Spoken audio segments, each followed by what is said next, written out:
चलिए सभी को जोहार और स्वागत है आप सभी का इस सेशन में। और आज के सेशन में हम लोग डिस्कस करेंगे जेपीएससी मेंस जो 7 to 10 जेपीएससी थी, इसमें पेपर 6 में जो भी एमसीक्यू क्वेश्चन पूछा गया है इसका हम लोग चर्चा करेंगे। तो चलिए पहले क्वेश्चन की तरफ हम लोग बढ़ते हैं। और पहला क्वेश्चन है कि the atmosphere is held to the earth by, यानी कि फिल इन द ब्लैंक्स के द्वारा वायुमंडल को पृथ्वी पर धारण किया जाता है। तो ये किसके कारण वायुमंडल टिकी हुई है? तो इसका सही आंसर हो जाएगा ग्रेविटी, यानी कि गुरुत्वाकर्षण, ऑप्शन बी। नेक्स्ट अगर हम बात करें तो नेक्स्ट क्वेश्चन कहता है कि एक मेज पर एक पत्थर विरामावस्था में निम्न में से क्या रखता है, यानी कि एक stone resting on the table has, एक पत्थर जो है टेबल पर रेस्ट कर रहा है। तो अब ये सी बात है कि अगर एक पत्थर टेबल पर है तो जैसे मान लीजिए कि ये कोई टेबल है और इसके ऊपर अगर कोई एक पत्थर रेस्ट कर रहा है तो अब ये सी बात है कि ये कुछ ना कुछ ग्राउंड के रिस्पेक्ट में कुछ ना कुछ हाइट पर है। ये टेबल ग्राउंड के रिस्पेक्ट में कुछ ना कुछ हाइट पर है, तो इसके पास क्या हो जाएगा? तो इसके पास हो जाएगा पोटेंशियल एनर्जी। चूँकि काइनेटिक एनर्जी क्या होता है? तो काइनेटिक एनर्जी आपका होता है हाफ mv², और ये रेस्ट में है तो काइनेटिक एनर्जी तो होगा नहीं। इसका सही आंसर है पोटेंशियल एनर्जी, यानी कि इसमें स्थितिज ऊर्जा हो जाएगा। नेक्स्ट क्वेश्चन है कि which of the following is the ultimate source of energy, निम्न में से कौन सा ऊर्जा का परम स्रोत है? क्या फॉसिल फ्यूल है? नहीं। यूरेनियम? नहीं। वाटर भी नहीं। इसका करेक्ट आंसर आपका हो जाएगा सन, यानी कि ऑप्शन डी। नेक्स्ट बहुत ही आसान क्वेश्चन पूछा है कि formula of urea is, urea का फॉर्मूला क्या है? तो यूरिया का फॉर्मूला आप जनरली यूज याद किए होंगे NH2CO NH2 से, या फिर इसी को हम ऐसे भी लिखते हैं CH4N2O। तो आप देख लीजिए इसमें से कौन सा है। इसमें NH2, तो आप देख सकते हैं H2NCO फिर NH2, तो इसका यूरिया का करेक्ट फॉर्मूला हो जाएगा ऑप्शन नंबर डी। नेक्स्ट है गोल्गी बॉडी हेल्प्स इन, ये एक प्रकार का सेल ऑर्गेनल है। गोल्गी बॉडी सहायता करता है, किसमें सहायता करता है? तो इसी को आप गोल्गी बॉडी कहते हैं, गोल्गी कॉम्प्लेक्स कहते हैं, या सिंपली गोल्गी ऑपरेटस, या सिंपली गोल्गी भी इसको हम लोग बोलते हैं। तो इसको जो है shipping and manufacturing centre of cell कहा जाता है, यानी कि ये पदार्थों का विनिर्माण और संग्रहण और परिवहन में क्या करता है? मदद करता है। तो इसका सही उत्तर क्या हो जाएगा? एक्सक्रीशन ऑफ स्टेरॉइड नहीं होगा, ट्रांसलेशन भी नहीं होगा। इसका सही उत्तर हो जाएगा ऑप्शन बी, यानी कि storage and secretion of substance, यानी कि पदार्थों का संग्रहण करना, श्रवण करना, इनका परिवहन करना, ये काम किसका होगा? गोल्गी बॉडी का। नेक्स्ट क्वेश्चन है in the experiment of Stanley Miller the left out products were, कह रहा है कि स्टैनली मिलर के प्रयोग में बचे हुए पदार्थ क्या थे? बचे हुए पदार्थ थे। देखिए स्टैनली मिलर का एक्सपेरिमेंट आपको हम पढ़ाए थे जब आपको बता रहे थे origin of life on earth. तो वहाँ पर एक अर्थ के जैसा जो है एक कंडीशन को तैयार किया गया था स्टैनली मिलर के द्वारा, जिसमें यहाँ पर एमिनो एसिड का फॉर्मेशन हुआ था एनालिन ग्लाइसिलिन के फॉर्म में। तो इसका करेक्ट आंसर हो जाएगा ऑप्शन ए। ये भी आपको हाल में पढ़ाए भी थे क्लास में। नेक्स्ट क्वेश्चन है Mendel is called the father of, देखिए क्वेश्चन आपका 6 जेपीएससी में भी था कि ग्रीगर जॉन मेंडल, रिपीट किया है, ग्रीगर जॉन मेंडल को पिता कहा जाता है किसका? तो इनको जेनेटिक्स का फादर कहा जाता है, यानी कि अनुवांशिकी का जनक कहा जाता है। तो इसका करेक्ट आंसर हो जाएगा option number B. Next question है कि थायरॉक्सिन इज सीक्रेटेड बाई, देखिए थायरॉक्सिन क्या है? तो थायरॉक्सिन एक प्रकार का हार्मोन है। तो ये कहाँ से निकलता है? तो ये हमारा निकलता है थायराइड ग्रंथि से। और थायराइड ग्रंथि कहाँ पर होता है? तो ये जो हमारा विंड पाइप होता है, ये जो विंड पाइप हमारा होता है जिसको आप ट्रेकिया भी कहते हैं, तो यहाँ पर तितली के आकार के समान यहाँ पर ये जुड़ा हुआ रहता है थायराइड ग्लैंड। ये कौन सा ग्लैंड है? तो ये हो गया हमारा थायराइड ग्लैंड, ये हमारा हो गया थायराइड ग्लैंड। और इससे कौन सा हार्मोन निकलता है? तो इससे निकलता है थायरॉक्सिन हार्मोन। और थायरॉक्सिन हार्मोन के मेन फंक्शन की अगर हम बात करें तो ये कार्बोहाइड्रेट, फैट और प्रोटीन का मेटाबॉलिज्म मदद करता है, यानी कि कार्बोहाइड्रेट, वसा और प्रोटीन का उपापचयी क्रिया जो उसमें मदद करेगा। साथ ही साथ ये जो हमारे बॉडी की हमारे शारीरिक और मानसिक वृद्धि और विकास के लिए भी जो है ये जिम्मेवार होता है। तो याद रखेंगे थायरॉक्सिन थायराइड ग्रंथि से निकलता है।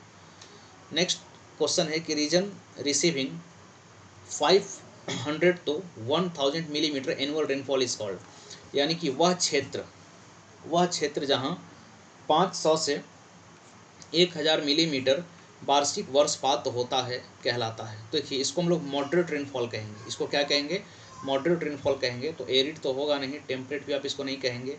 ह्यूमिड भी नहीं, इसको सेमी एरिड कहेंगे। इसको क्या कहेंगे? सेमी एरिड यानी कि अर्ध शुष्क कहेंगे। तो इसका करेक्ट आंसर हो जाएगा ऑप्शन सी। नेक्स्ट जो है कहता है 9 के बाद 10 नंबर क्वेश्चन कि minimum rainfall amount considered as rainy days is, यानी कि एक वर्षपात वाले दिन में कम से कम कितनी वर्षा होनी चाहिए। तो देखिए कम से कम जो वर्षा है ये 2.5 मिलीमीटर का होना चाहिए। कम से कम कितना होना चाहिए? 2.5 मिलीमीटर का। तो इसका ऑप्शन भी आपका हो जाएगा करेक्ट। नेक्स्ट क्वेश्चन बहुत ही आसान सा प्रश्न है कि the gas contributing major role in global warming, कहता है कि वैश्विक ताप वृद्धि में किस गैस की अहम भूमिका है। तो जो ग्लोबल वार्मिंग है इसमें सबसे अहम भूमिका है कार्बन डाइऑक्साइड का। इसके अलावा और भी ग्रीन हाउसेस गैसेस हैं, लेकिन इसमें अहम भूमिका का बात किया है, इसमें मेजर रोल का बात किया है, तो कार्बन डाइऑक्साइड हमारा हो जाएगा करेक्ट आंसर, यानी कि ऑप्शन ए इसका सही है।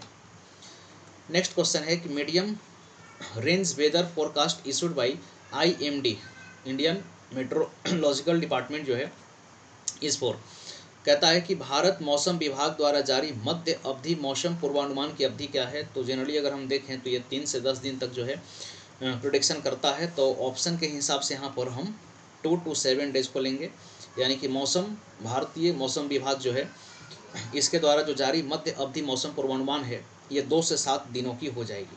तो ऑप्शन भी इसका करेक्ट है। नेक्स्ट क्वेश्चन है कि which one of the following gases is not a natural element of the atmosphere, कहता है कि निम्नलिखित में से कौन सी गैस एक वायुमंडल का प्राकृतिक घटक नहीं है। तो जनरली अगर हम बात करें तो वाटर वेपर तो होता ही है, आर्गन भी होता है, क्रिप्टन होता है, क्लोरोफ्लोरोकार्बन नहीं होता है। ये कहाँ से निकलेगा? तो ये निकलता है रेफ्रिजरेंट से निकलता है या फिर एरोसोल स्प्रे वगैरह से निकलता है। तो ये हमारे वायुमंडल का प्राकृतिक घटक नहीं है। तो 13 का जो करेक्ट आंसर हो जाएगा ये ऑप्शन नंबर ए हो जाएगा, क्लोरोफ्लोरोकार्बन। नेक्स्ट क्वेश्चन कहता है कि what is the primary agenda of the Kyoto protocol, कहता है कि क्योटो प्रोटोकॉल की प्राथमिक कार्य सूची क्या है।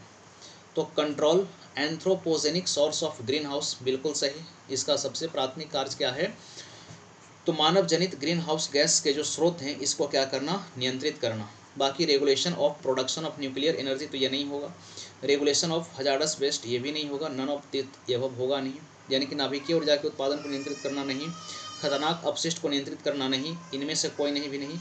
इसका सही आंसर क्या हो जाएगा? Option A. क्योटो प्रोटोकॉल जो है इसका मेन एजेंडा था कि मानव जनित यानी कि एंथ्रोपोजेनिक सोर्स से जो भी ग्रीन हाउस गैस निकल रहे हैं इसको क्या करना? नियंत्रित करना।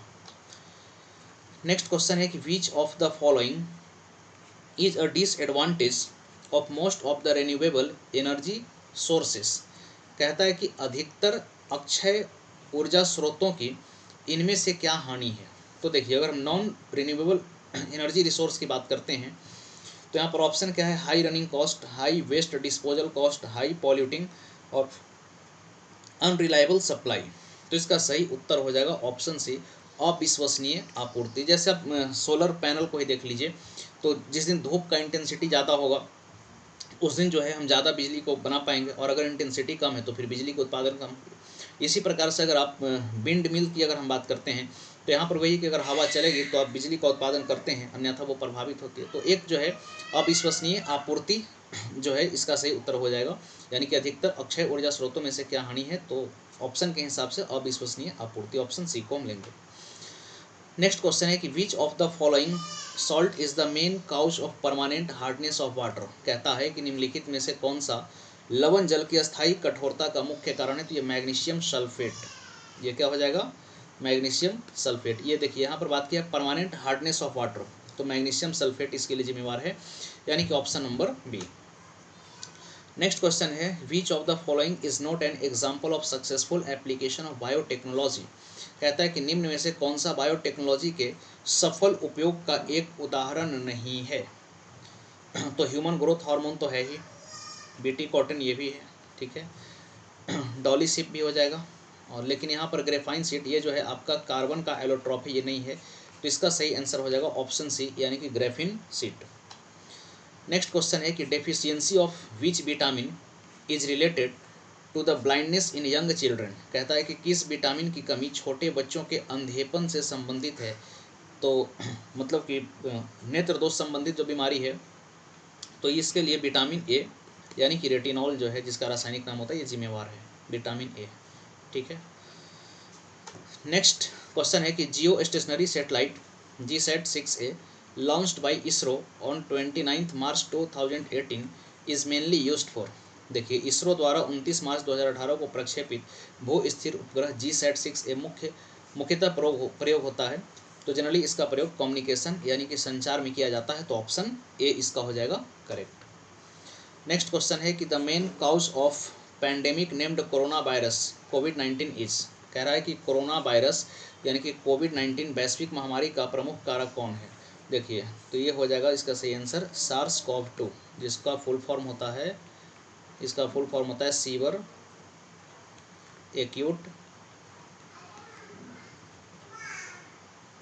Acute respiratory